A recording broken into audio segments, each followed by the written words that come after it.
وهناك دعوات إلى وحدة الأديان وحرية الأديان وأخوة الأديان ومساواة الأديان، ينعق بها أناس في مشارق الأرض ومغاربها، وهم يزعمون أنهم مسلمون.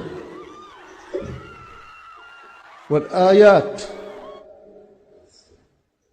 والسور القصيرة والطويلة تدمغهم وتبين ضلالهم.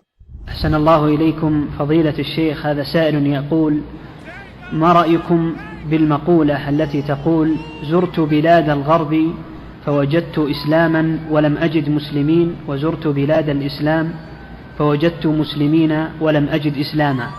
هذا ينسب إلى محمد عبده المصري، والله أعلم، لكن كلام باطل هذا. المسلمون خير من الغرب مهما كان، المسلم خير من الكافر ولو كان إسلامه ضعيفا أو إيمانه ضعيفا، فهو خير من الكافر. نعم، فلا يفضل الكافر على المسلم. نعم.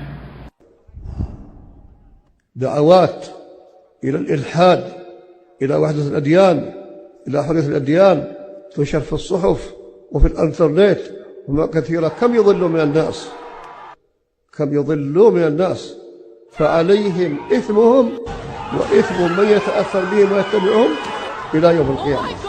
من سن سنة سيئة فعليه وزرها ووزر من عمل بها إلى يوم القيامة. الكفار يشجعون على شق عصا الطاعة، ويشجعون الحرية والديمقراطية والحرية وما يشجعون على هذا. قصدهم من هذا حل جماعة المسلمين، هذا قصدهم من الديمقراطية ومن كذا ومن كذا. وما هي الديمقراطية عندهم؟ الحرية البهيمية، يخلى الإنسان على هواه، هذه الديمقراطية. حرية بهيمية تقتل العقيدة والأخلاق ويصبح الإنسان مثل الحيوان.